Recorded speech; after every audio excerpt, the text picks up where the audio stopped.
Boxing fans, today we're breaking the news no one wanted to hear. The world has lost one of its greatest legends. George Foreman, the two-time heavyweight champion and Olympic gold medalist, has passed away at the age of 76. But what really happened? What caused the untimely death of the man who defied time, knocked out the toughest opponents, and even became a household name thanks to his grill? Stick around, because we're diving into the shocking truth about George Foreman's final days and what led to his passing. George Foreman wasn't born with a silver spoon in his mouth. In fact, his childhood in Houston, Texas was anything but easy. He grew up in the 5th Ward, one of the most poverty-stricken areas in the city. Foreman was one of 7 children, and life on those rough streets was no walk in the park. At a young age, George found himself getting into trouble, bullying younger kids, and often using his fists to solve problems. But this aggression wasn't just misplaced anger, it was the beginning of a powerhouse future. One of the most fascinating things about George's rise is that he didn't have the luxury of a traditional boxing background. He was actually introduced to boxing later in his teens when he joined the Job Corps at the age of 16. Imagine that, he was a troubled youth and boxing became his salvation.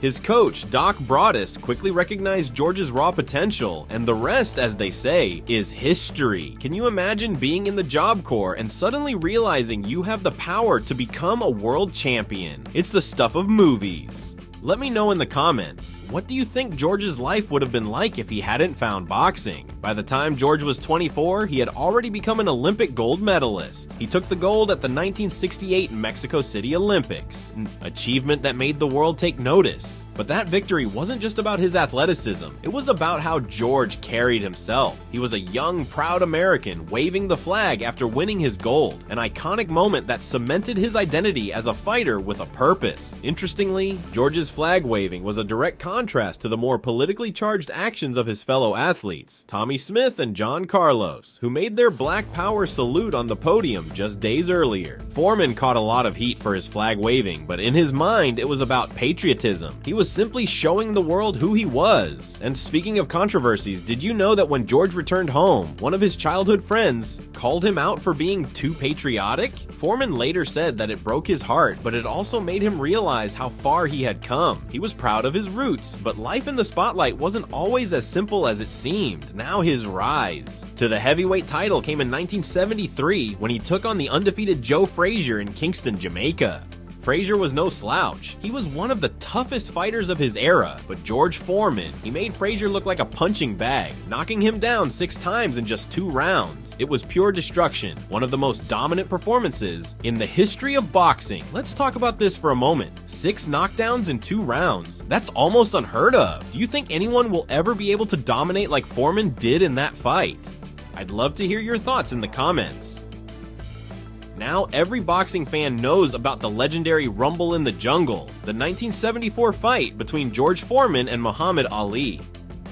This was more than just a fight, it was a cultural moment, a global spectacle. Ali was the underdog, but what many don't know is that Foreman was devastatingly confident going into that fight. He thought it would be an easy win. Ali had been taunting him, but George didn't believe Ali's skills could match his own power. What happened next was nothing short of shocking.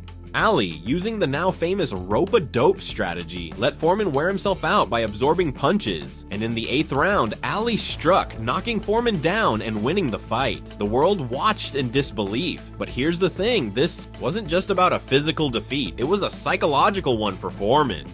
He thought he was invincible, but Ali's brilliance exposed a vulnerability that would haunt George for years. Now, imagine being at the top of your game, thinking you're unbeatable, only to have that dream shattered in front of millions. How would you bounce back from that? Let me know in the comments below. What do you think it would take to rebuild your confidence after such a loss?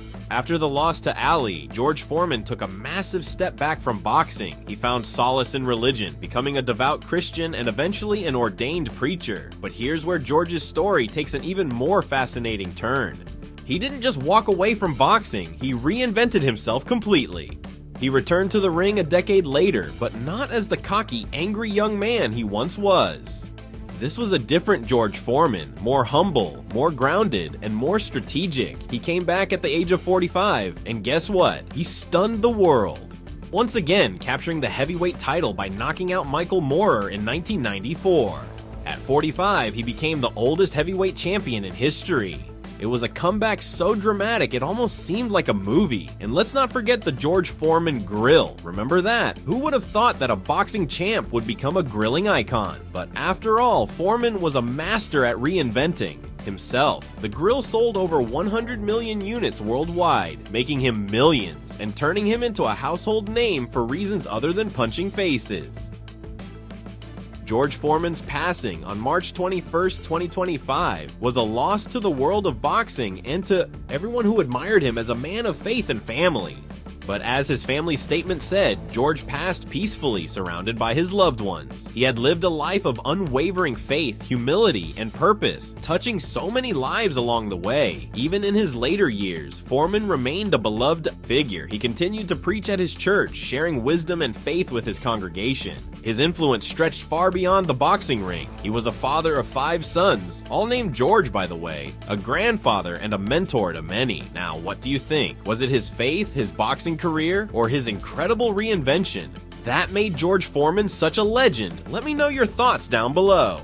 George Foreman's life was nothing short of extraordinary, a story of redemption, reinvention, and inspiration. What do you think his legacy will be? Will it be his knockout punches, his grill, or his journey of faith and family? If you enjoyed this video, be sure to hit that like button, share it with a friend who loves boxing history, and subscribe for more amazing stories like this.